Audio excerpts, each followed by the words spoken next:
13h, 14h. Europe 1, 13h. Avec Céline Géraud sur Europe 1, il est 13h19 et nous accueillons vos chroniqueurs du jour. Céline, chroniqueur politique, le chroniqueur politique Olivier d'Artigol et Victor Hérault pour la première fois dans Europe 1, 13h, journaliste politique à Valeurs Actuelles. Bonjour. Bonjour Victor Hérault, bienvenue Bonjour, à bord. Céline. Voilà, ravi de passer ce temps Merci à vous. de crypter l'actualité avec vous et avec Olivier d'Artigol, voilà. Bonjour qui fait et partie bienvenue des à meubles, Victor. qui est bien, Merci qui a son rond de serviette quand même dans le studio.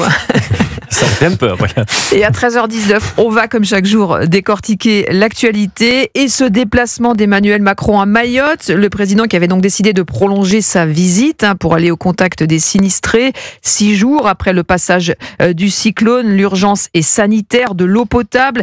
Il y a de la colère, un sentiment d'abandon du côté des Mahorais. Et cette vidéo devenue virale sur les réseaux sociaux, on y voit donc Emmanuel Macron s'emporter au micro devant des sinistrés près d'une semaine après le passage du cyclone. C'est insupportable ce que vous vivez depuis 6 jours. La peur, le cyclone, je suis pour rien pour le cyclone. Vous pouvez me le reprocher, c'est pas moi. Tout le monde se bat, quelle que soit la couleur de peau. Et n'opposez pas les gens. Si vous opposez les gens, on est foutus. Parce que vous êtes contents d'être en France.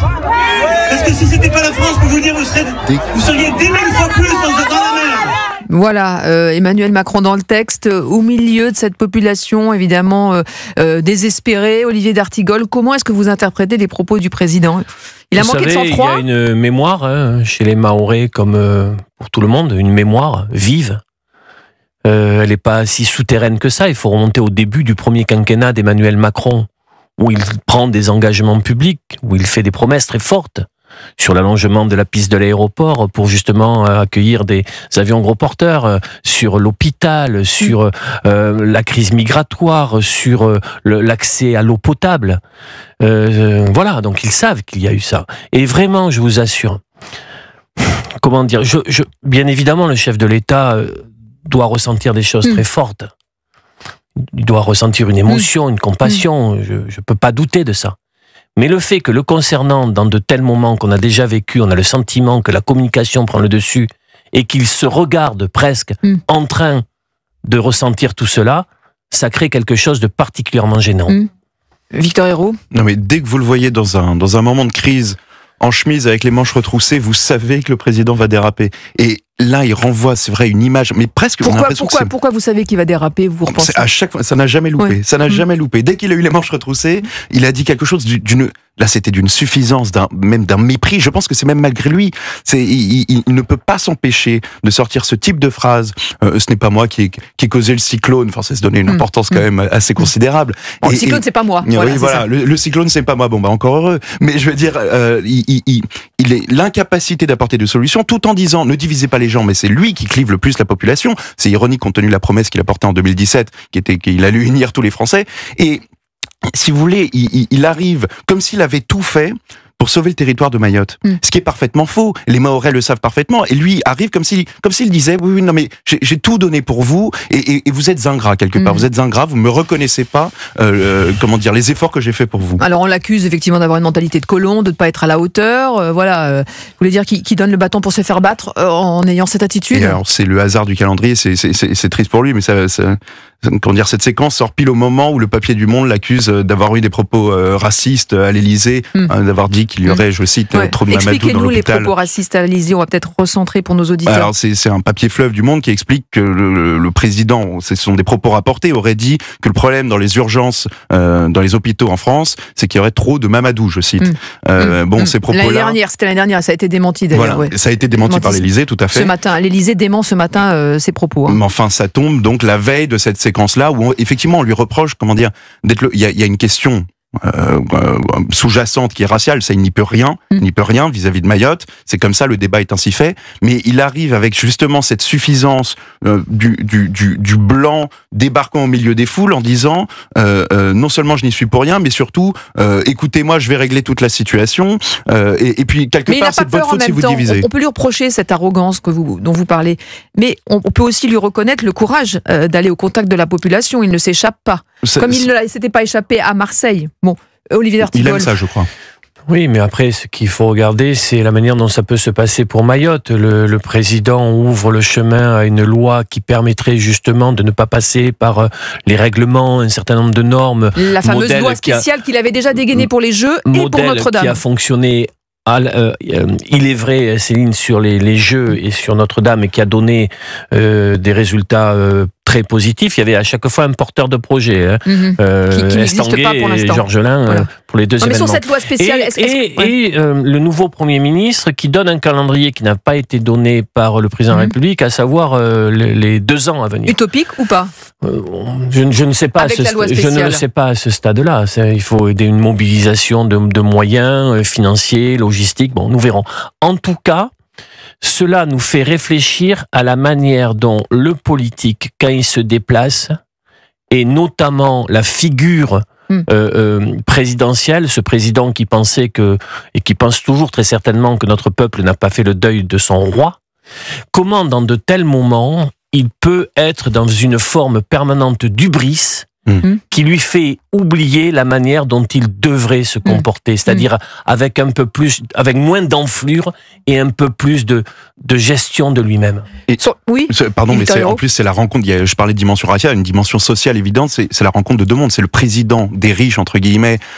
C'est comme ça qu'on l'a qualifié. Le start-upper, la start-up nation, qui se rend dans le département le plus pauvre de France. Donc où 75% de la population est sous le seuil de pauvreté. Donc il y a ici un choc des cultures, un choc des civilisations quelque part. Emmanuel Macron n'est pas du tout dans son milieu naturel lorsqu'il se rend à Mayotte. Est-ce que l'outre-mer, c'est pas un peu l'angle mort d'Emmanuel Macron, en tout cas de la Macronie? C'est toujours le problème avec Emmanuel Macron, si vous voulez, c'est qu'il essaye.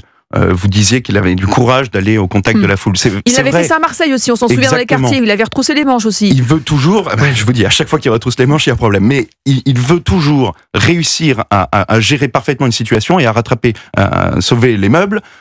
Après, a posteriori, en réaction, après une crise. Mais il ne se préoccupe jamais d'anticiper les crises. Il ne s'est jamais préoccupé de Mayotte, et c'est une fois que Mayotte est à feu et à sang qu'il se rend là-bas en disant « Regardez, j'ai du courage de me rendre sur place et d'essayer... » Non, c'est pas ce que doit faire un président. Gouverner, c'est prévoir. Donc, il était censé s'en occuper avant. Et l'autre promesse et l'autre enjeu aussi pour Emmanuel Macron, c'est l'enjeu migratoire. Il en a parlé, évidemment, lors de son déplacement, et ça lui a été demandé aussi de la part des personnalités locales. Il faut faire bouger les lignes, et l'Élysée promet de reconduire davantage de personnes en situation irrégulière pour atteindre 35 000 à 40 000 reconduites de personnes irrégulières par an. On va en parler dans quelques instants. Restez bien avec nous, il est 13h27. Dans un instant, la suite d'Europe 1 13h. Vous écoutez Céline Géraud sur Europe 13h, 14h. Europe 1, 13h. 13h31 sur Europe 1, la suite d'Europe 1, 13h. Vous écoutez Céline Géraud, et pour décrypter l'actualité, Céline avec vous, le chroniqueur politique Olivier d'Artigol et le journaliste politique à Valeurs Actuelles, Victor Hérault.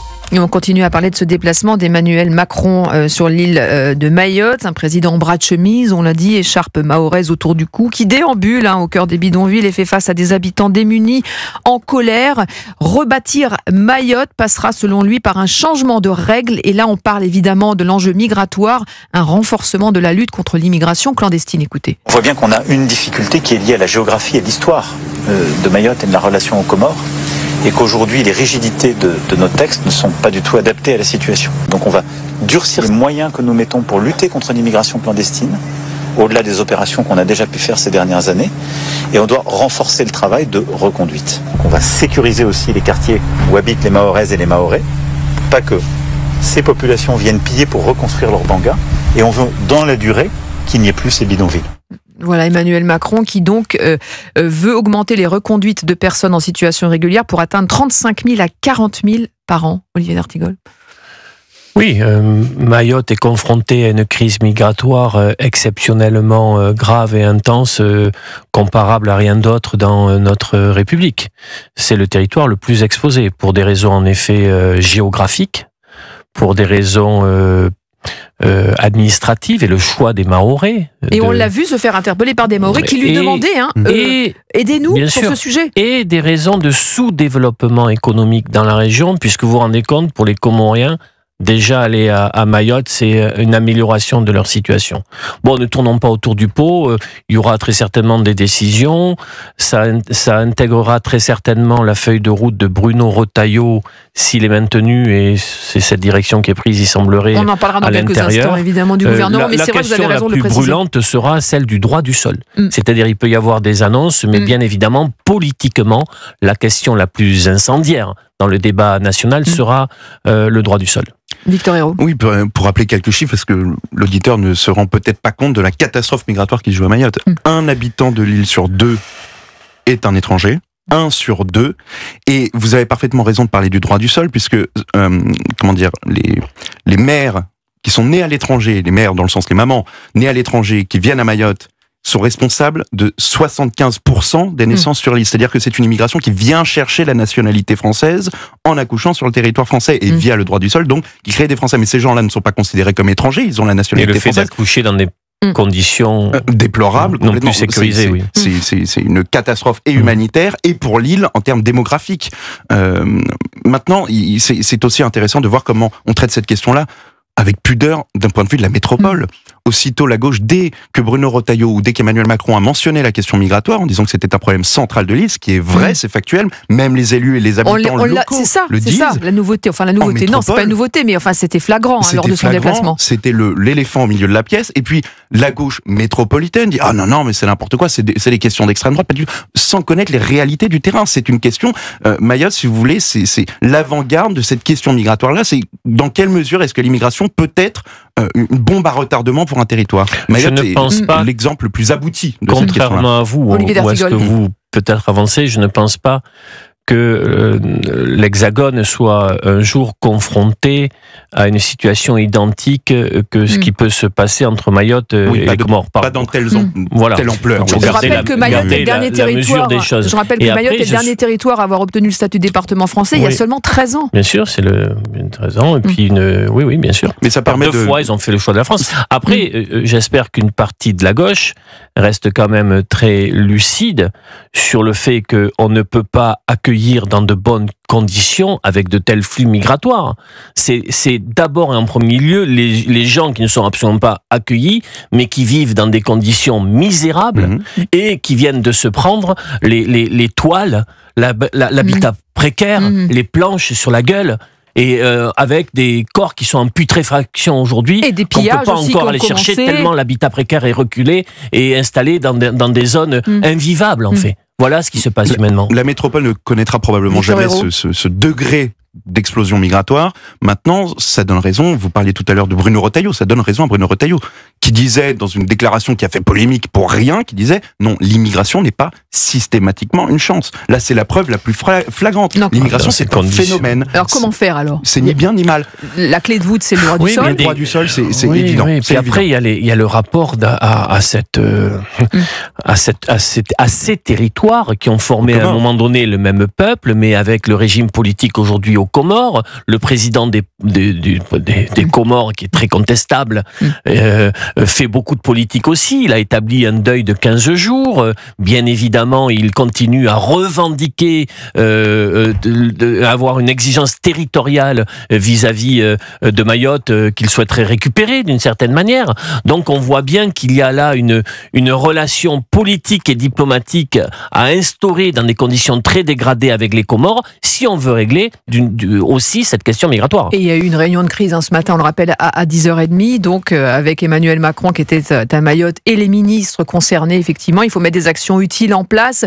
On a l'impression que les promesses affluent. Il a également promis, effectivement, de mettre fin aux bidonvilles et supprimer les habitats qui sont à la fois indignes et dangereux, dans lesquels vivent ces fameux étrangers en situation irrégulière. C'est vrai, maintenant, parole. Dire je vais mettre fin aux bidonvilles et puis à la guerre et puis à la misère et aux maladies. Bon, ça reste des promesses. Maintenant, tant qu'on fait un pas déjà, philosophiquement, d'un point de vue de l'appréciation de ce que peut être l'immigration, vous l'avez parfaitement dit, Monsieur d'Artigol, d'un point de vue des Comoriens, c'est une immigration de peuplement, c'est une arme. pour pouvoir revendiquer ensuite le territoire de Mayotte. C'est pour ça que je parlais de questions raciales au départ. C'était les Comoriens, s'ils venaient à être plus nombreux que les Mahorais, diront, eh ben, écoutez, Mayotte est à nous. Il faut qu'on arrive, nous, à percevoir l'immigration, à pouvoir percevoir l'immigration lorsqu'elle est instrumentalisée comme ceci, telle qu'elle est, c'est-à-dire comme une arme, comme, voilà, une immigration de peuplement. Une fois qu'on aura fait ce progrès philosophique-là, on pourra avoir les mesures concrètes qui peuvent s'appliquer. Mais c'est déjà d'un ordre de la philosophie, de la réflexion.